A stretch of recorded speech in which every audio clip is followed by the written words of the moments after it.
రాజమహేంద్రవరం స్థానిక quarry market centre వద్ద నిర్మాణంలో ఉన్న శ్రామిక భవన ఆవరణంలో ఈ రోజు భవన నిర్మాణ కార్మికులు ఎదుర్కొంటున్న సమస్యలపై ఆత్మగౌరవ సభ భారీ ఎత్తున నిర్వహించారు. ఈ రోజు భవన నిర్మాణ కార్మిక సంఘాల సమైక్య ఆధ్వర్యంలో మధ్యాహ్నం 3 గంటలకు క్వారీ మార్కెట్ అన్నా క్యాంటీన్ వెనుక శ్రామిక భవనం నందు భవన నిర్మాణ కార్మికులు ఎదుర్కొంటున్న సమస్యలపై భవన నిర్మాణ కార్మిక సంఘాల సమైక్య అధ్యక్షుడు బొజ్జ రామకృష్ణ అధ్యక్షతన సమావేశం జరిగింది. ఈ సమావేశంలో వక్తలు మాట్లాడుతూ 2018 నుండి సంక్షేమ బోర్డు పూర్తిగా మూతబడిందని, దీనికి సంబంధించి ఆనాటి నుంచి ఈనాటి వరకు కూడా సంక్షేమ బోర్డులోకి కార్మికుల పేరు చెప్పి చెస్ విధానం వసూలు చేస్తూ ప్రభుత్వం ఆ సొమ్మును వేరే మార్గాలకు మళ్లిస్తూ కార్మికులకు తీరని అన్యాయం చేస్తుందని వారు ఆవేదన వ్యక్తం చేశారు.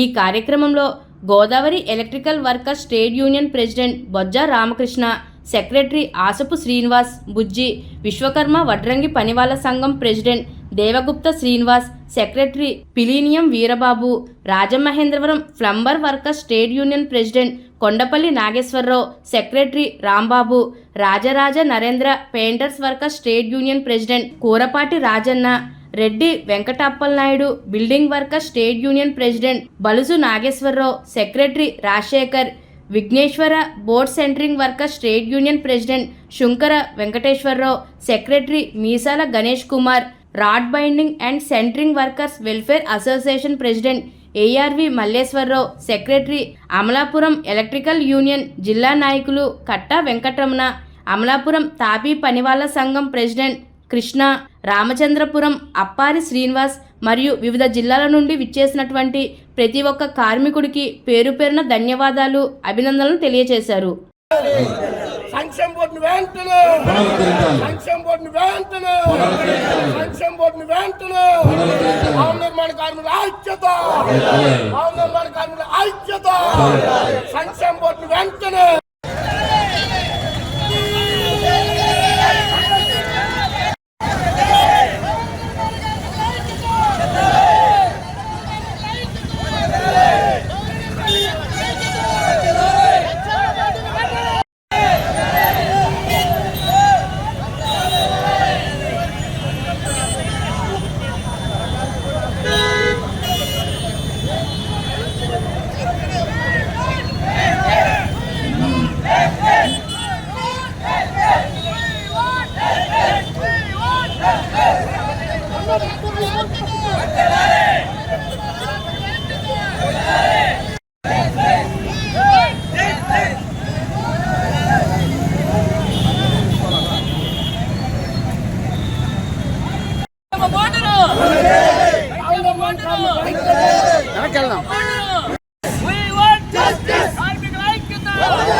కట్టా వెంకటరమణ గారు, అప్పారి శ్రీనివాస్ గారు, అన్న మన బొజ్జ రామకృష్ణ గారు తదితరులు నడుము బిగించి ముందుకు వచ్చారు.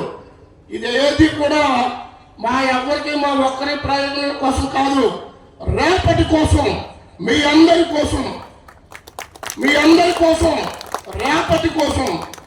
దయచేసి మీరందరూ కూడా ఏక తాటిపైకి వచ్చి ఏదన్నా మీకు అన్యాయం జరిగినా జరిగినా నాయకుల దృష్టికి తీసుకురావడం జరగాలి.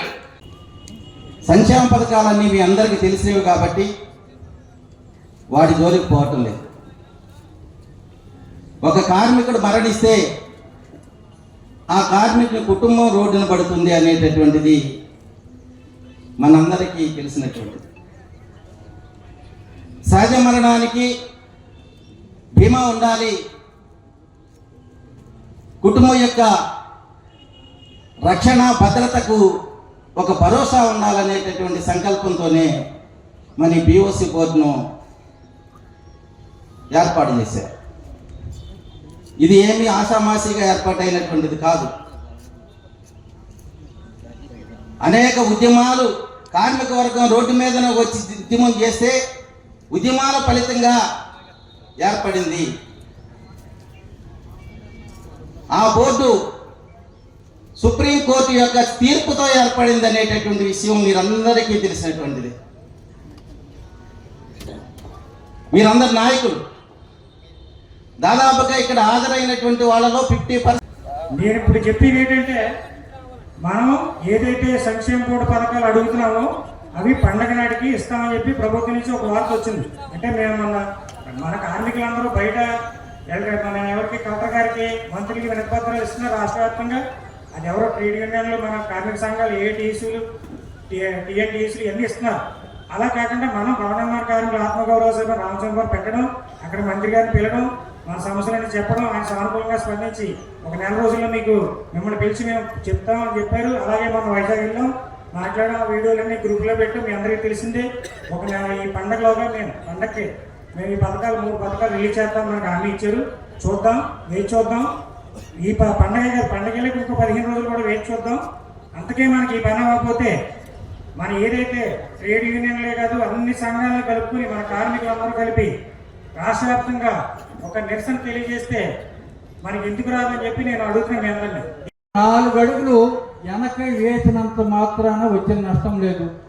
దాదాపు 7 సంవత్సరాల నుంచి ఈ బోర్డు అమలు జరగట్లా. అంతకుముందు ప్రభుత్వమా, గత ప్రభుత్వమా, ఇప్పుడు కూటమి ప్రభుత్వమా, ఇంకొక 3-4 నెలలు ఆగినంత మాత్రాన వచ్చిన నష్టం లేదు. ఇవాళ ఈ బోర్డులో దాదాపు 24 లక్షల మంది భవన నిర్మాణ కార్మికులు ఉన్నారు. అందరూ ప్రమాదకరమైన స్థితిలో పనిచేసేవాళ్ళే. ఎందుకంటే ఇవాళ కార్మికుడు ఎప్పుడూ కూడా కార్మికులాగానే ఉన్నాడు.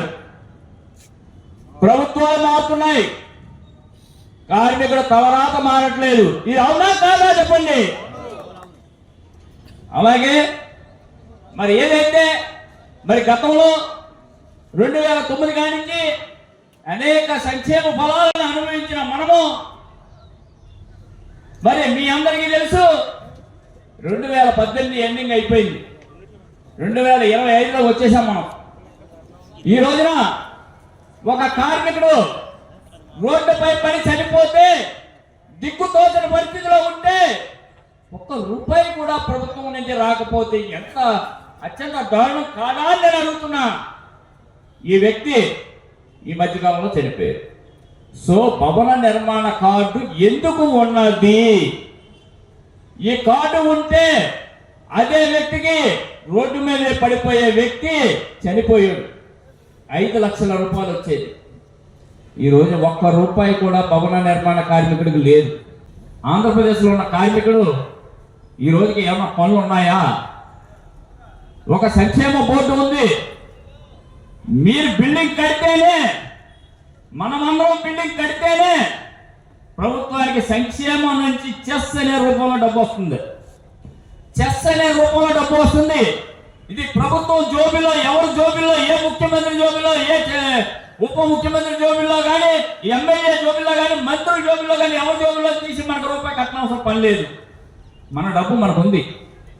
భవన నిర్మాణ కార్మికుడు కట్టే ప్రతి రూపాయి కూడా, పనిచేసే ప్రతి వ్యక్తి కూడా ఈ చెస్ విధానంలో భాగంగా ఏదైతే మున్సిపల్ ఆఫీస్ వారు, టౌన్ ప్లానింగ్ వారు ప్లానింగ్ ఇస్తున్నారో డబ్బు కట్టించుకుంటున్నారు.